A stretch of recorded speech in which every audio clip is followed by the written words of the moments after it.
Om. Om.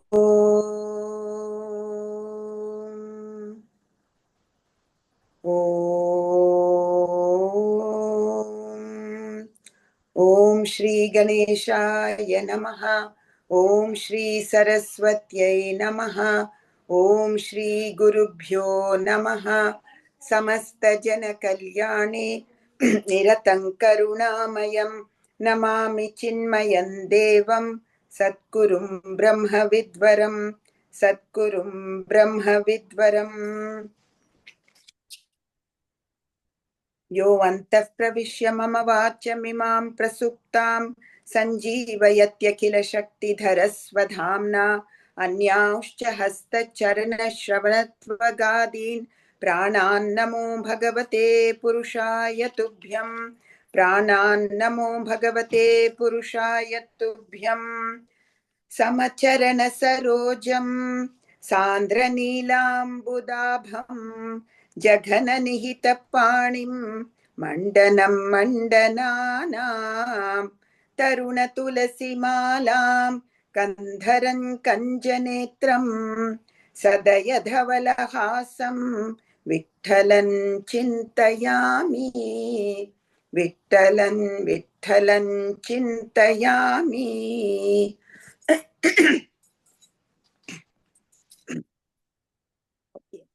OV 155. Both the souls are in the bodies, but their nature is quite different from each other. One is always happy and the other is always unhappy day and night. 156. There are thus two types of differences in this case.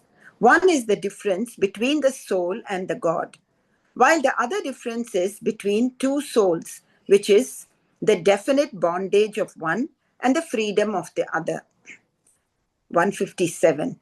First, I will tell you about the difference between the soul and the God, and afterwards I will show you the difference between the soul bound by ignorance and the soul who is free. 158. Eknath says, Uddhava was very fortunate because the Lord Sri Krishna told him the important difference between the soul and the God. Suparnavetau sadrushau sakhayau yadruchayayitau krutanidau cha vrikshe ekastayo khadati pippalannam anyo nirannopi balena bhuyan. Meaning of the verse, there is a pair of birds kindred and settled as companions in the same nest on the tree by force of Maya, the divine will. One of these partakes of the fruit in the peepal tree of the body, while the other, though going without food, is superior in strength. 159. The word Suparna means a bird. It flies from one tree to another tree. Similarly, the soul, who is having a body, goes from one body to another body, and therefore it is also called a bird. 160. The reason of calling the soul as a bird is that the soul also travels like a bird, in this case, from one body to another. 161. In this way, it is shown that Atman is different from the body, and in that explanation, the doctrine of the physical body as the Atman is also discredited. 162. The Lord is emphatically explaining for Uddhava that Atman can never be only a body, and it is totally wrong to think that Atman is body.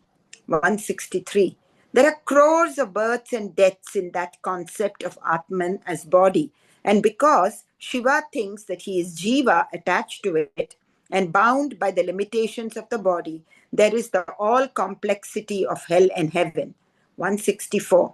Both are same as spirit, and they cannot be like the inert thing that is the body. Both are friends from the beginning of time, and they love each other by their very life. 165. They are both never separated from each other, whatever may be the time and the situation. They live with each other playfully, friendly, and sincerely. 166. The lamp does not become separate from its light, and the light does not become estranged from for the lamp. Similarly, the dual existence of the Jiva and Shiva continues together by their own inherent nature. 167. Just observe how the God gives everything to the jiva as he desires and never says no to him. 168. Whatever the jiva desires at the time of his bearing physical body, God gives him completely, and it is by the will of God that the jiva is functioning with all his being. 169. Actually, the jiva completely and faithfully obeys the order of Shiva and never says no to him. This is the wonder of their friendship. 170. Their friendship is extraordinary. As and when the Shiva gives orders, the jiva acts exactly according to it and never goes astray. 171. Right from the time of birth of Jiva in the physical body, he totally complies with the will of God, Shiva, and as there is friendship between the two, God is always helping Jiva. 172. When the Jiva is in great difficulty, he calls God for help, and God also runs to succor help to Jiva and save him. 173. In this way, Jiva obeys Shiva, and when the state of separate existence of Jiva comes to an end, he becomes united with Shiva.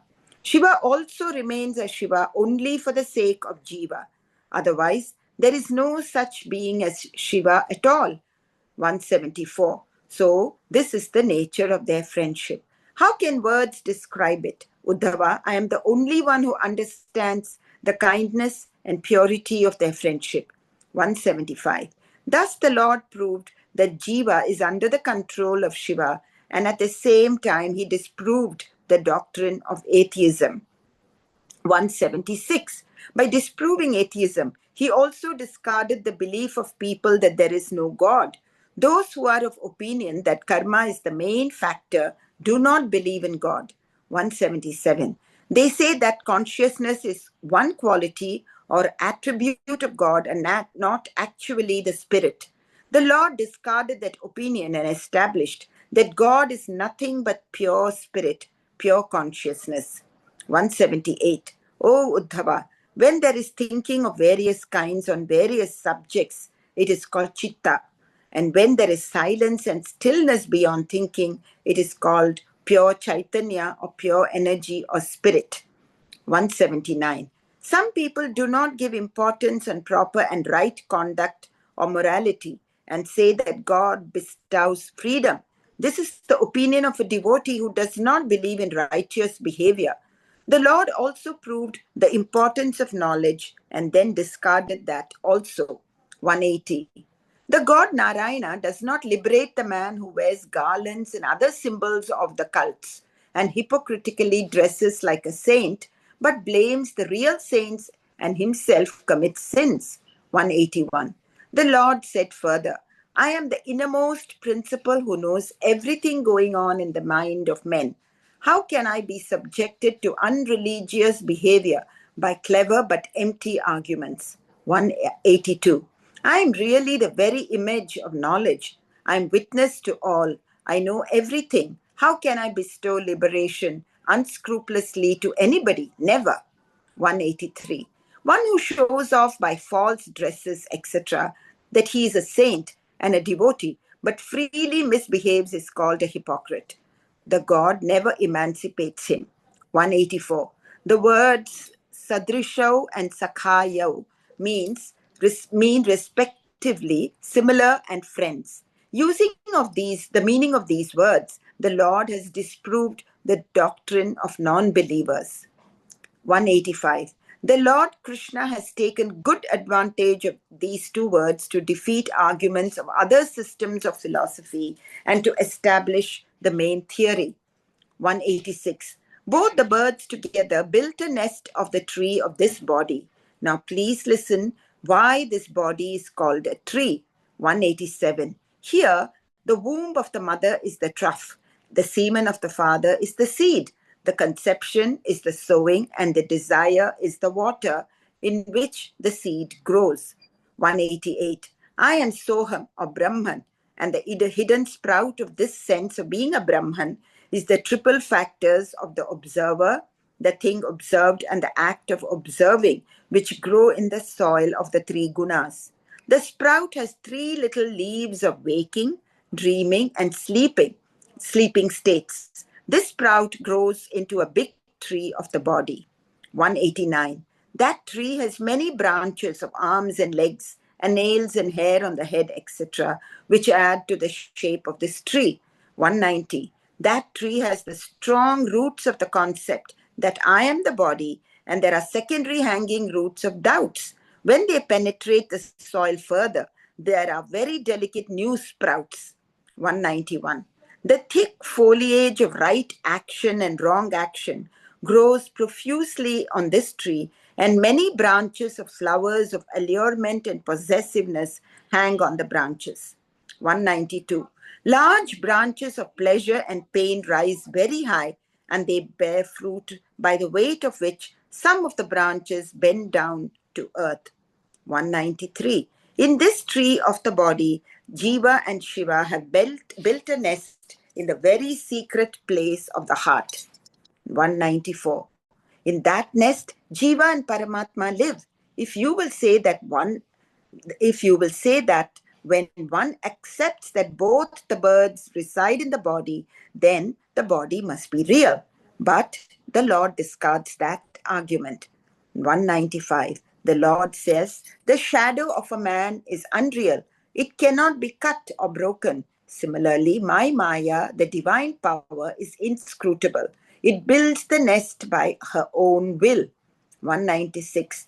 The Jiva's residence in that nest is unusual and only conceptual, as the fictitious family life of the dream state which a man experiences when he is sleeping. 197. In this way, the Lord discredited the main argument of the Nyaya system of philosophy by expounding the theory that the body itself is illusory. 198. This tree of the body is every moment from birth being eaten by death, and the time as death destroys the stages of childhood, youth, etc.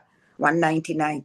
The fruits of this tree are called people, which are salty, sweet, sour, pungent, bitter, raw, or overripe. 200.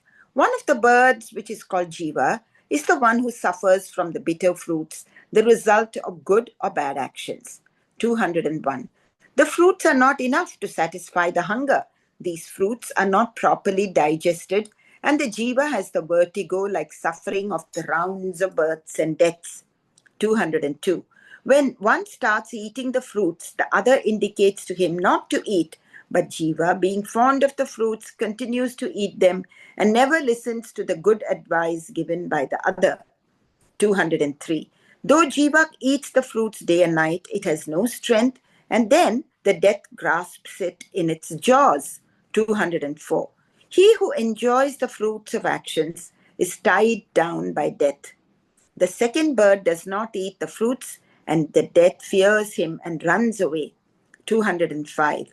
He who does not eat the fruits of action soon becomes more powerful by his knowledge, and being completely satisfied by highest blissful joy, he is zooming in the ecstasy of self-bliss. 206. In order that Uddhava should have the wisdom of the self, the Lord explained to him very lucidly the difference between Jiva and Shiva, and gave him the most valuable thing, which is self-knowledge. आत्मानमन्य च स वेद विद्वान् अपिप्पलादो न तु पिप्पलादः यो विद्यया युक् स तु नित्यबद्धः विद्यामयो यः स तु नित्यमुक्तः. Meaning of the verses: one of the two, the enlightened one, who does not enjoy the fruit of the peepal tree, knows himself as well as the Jiva, but not so the one who partakes of the fruit. The one who has ignorance is in eternal bondage, while one who is all-knowing is eternally free. 207. The Shiva, who is not the receiver of the results of action, is knowing himself and also knowing Jiva and the worldly life. He is free because of self-knowledge.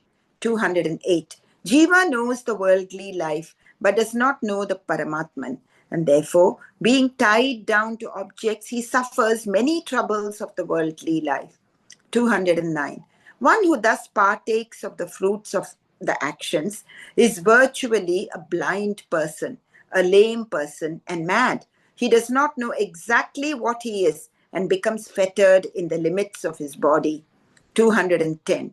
Every moment he is as if killing himself, and as the cycle of births and deaths is unending, he is continuously sorry.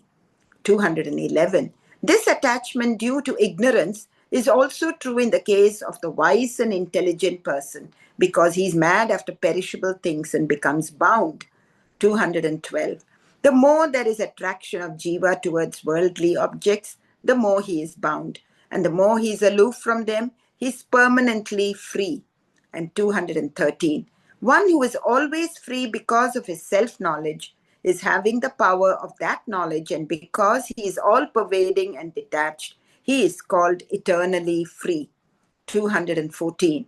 Thus, I have told you the permanently bound condition of Jiva and permanently free state of Shiv.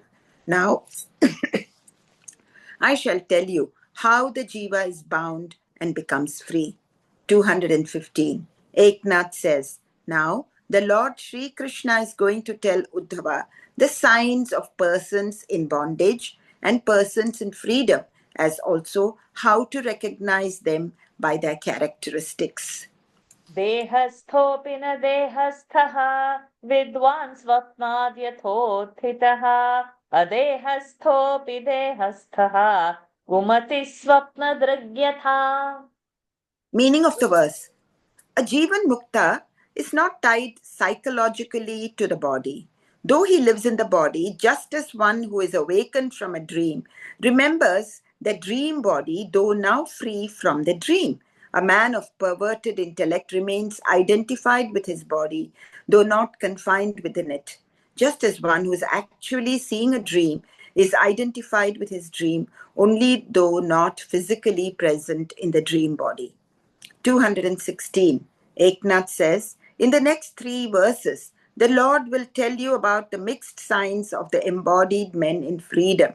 And in the next 7 verses, he will tell you about the best qualities of free persons. That description is also very sweet. 217. The main characteristic of a liberated person is that, though he functions in the body, he does not think that he is the body, and that is the reason why he is called a videhi, beyond body. 218. The kingdom in the dream and being a beggar in the dream are both unreal. When one awakes, similarly, the pain and pleasure, etc., in the body are unreal for the liberated persons. 219. A man who dreams that he is cremated does not become ashes when he is awakened. Similarly, only he is called a liberated person who realizes that the worldly life is unreal. 220. Whatever was helpful or otherwise in the dream is remembered when the man awakes, but those things do not affect him now. Similarly, whatever is related to the worldly life does not affect the liberated man. 221.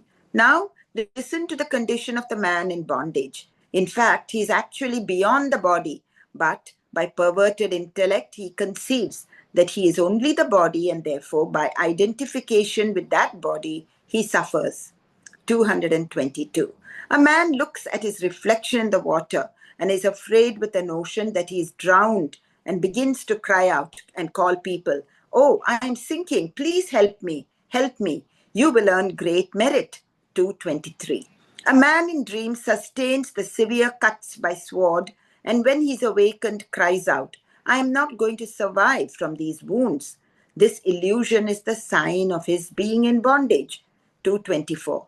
Just as a man is lamenting due to the illusory suffering in the dream, so the man in bondage thinks that his body is himself and undergoes a lot of misery. 225. When one forgets about one's state of Atman, the attachment to outer objects increases, becomes stronger, and there are complexities of thinking and doubting. This is the sign of bondage. 226. Now, I am going to tell you further signs of the state of bondage and also about the state of freedom, where the man is not the receiver of any fruits or results of action, though he appears to be surrounded by objects of pleasure, etc. इन्द्रियैरिन्द्रियार्थेषु गुणैरपि गुणेषु च गृहमाणेष्वहं कुर्यात् न विद्वान् यस्त्वविक्रियः. Meaning of the verse: an intelligent person who is not disturbed while his sense organs are functioning in relation to the objects and the three gunas are mutually interactive among themselves does not say that I am doing anything. 227. The liberated man remains alive in his body even after his attainment of freedom, but only so long as his past karma is not wiped out, and particularly even in the three states of waking, dreaming, or sleeping, he is not touched by the concept that he is in his body. 228. The shadow of a man cannot control the man, while the man does not touch that shadow, while shadow moves according to the movement of the man. Similarly, the illusory identification with the body, which is unreal, can never touch the man. 229. A man cannot sit under his own shadow. Similarly, the man in freedom is not affected by the three gunas and Maya, though these are near him. 230. These men conduct their physical life without being aware of or involved in the organs or their functions. They are not even aware how their bodies are functioning. They have no recognition or concept of various objects. 231. The organs are enjoying their objects. I am a witness and not committing anything, as I am spirit only. I am aloof from everything. 232. They have a peculiar attitude or an understanding about the functions of the mind and the body. They know that the gunas like sattva, etc., give support to each other. Such a man is not polluted or affected by the objects, though he is functioning with the help of his organs among the objects. 233. Where there is tremendous attraction and desire, there is allurement. And where the desire is not fulfilled, then there the anger takes over. 234. But as the man who is liberated is without any desire, his passion is no more prevalent together with the anger and greed. He is happy in himself and becomes a resting place, a resort of happiness to the entire world. 235. Thus, neither sin nor merit takes roots in the consciousness of a free man. He has no projections of any kind and remains the total spiritual energy, which is Brahman. 236. When he comes into contact with any object, he looks upon the object as Brahman, and thus there are no sins or merits, and therefore he is free. 237. This is the condition of free man. Now, listen to the condition of man in bondage. Though actually he is a non-doer, he thinks he's the doer, and therefore he's completely caught in the tangle that is worldly life. I think you can stop over here. I was waiting for you to complete that topic so that we are not leaving. Please express your thoughts, Lataji, what you felt while I reading. think especially the last few verses, I mean, about 20 verses I was reading about that the man who's free, he is liberated. So it reminded me of chapter 2 only, that from the verses from Sthita Prajna, and how he says that Atmanyeva Atmana Tushtaha Sthita Prajnasthit, exactly like that he is not at all under the control of Maya or the three gunas. And though he acts, nothing affects him, and he has no desire. So obviously there is no anger when he doesn't, his desires are not fulfilled. So even that verse is also there, kamat krodho bhijayate, that in chapter 2, I think most of these qualities are exactly, said. And also the way he said that the Shiva and Jiva lived. Shiva here, does he mean the reflected consciousness or the original consciousness? Original consciousness. Yes. Yeah. So that means the Jiva doesn't realize that he is also the consciousness, but he is, attached to his body, and he thinks that he is the, doer of all the actions. And of course, the atheists, or I think he says the Charavaks, is it? He said they are, they believe that we are only born to do karma and nothing else. And so that is not the right thing. And, I mean, and a person who is enlightened has no karma baggage at all. Once whatever prarabdha karma is over, that is it, he is free then. So that is what I sort of understood from what, but there's much more I know. No, but beautifully you have summarized. That verse which we saw of the bird, no, two Yes. birds, that's actually a Mundak Shruti. In Mundak it comes, huh? Dvasuparno. Sayuja Sakhaya. So that's a Okay. Mundak Shruti. So it's very beautiful. Yeah, it is. It's also been depicted in that Chinmaya Vibhuti, na, in that garden. Right in Yes, the yes. Mm. He has any other thoughts? The 231, that guna guneshu vartante, that means the objects are actually, and the organs of action are interacting among themselves, and the witness is actually apart from them. Something. Yeah. Beautiful. Nice correlation. Anything else? So over to you, Lataji. Monday Sri Hari ji will read, right? So we are starting from the verse. So you can just look into the verse and come. So I don't have, when you do your opening prayers, you can chant the verse also. If any pronunciation is needed, you just WhatsApp me so that you can start from the verse itself, Sri Hari ji. Okay. Over to you, Lataji. Om Purnamadav Purnamidam Purnat Purnamudachyate Purnasya Purnamadaya Purnamevavashishyate. Om Shanti Shanti Shanti. Harihi Om. Shri Gurubhyo Namaha. Harihi Om. Shri Krishnarpanamastu. Hari Om. Thank you. Thank you for lovely reading. Hari Om, everyone. Thank you for joining. See you all on Monday. Hari Yes. Om. Hari Om. Hari Om. Thank you. Thank you, Varsha ji. Hari Om, my dear.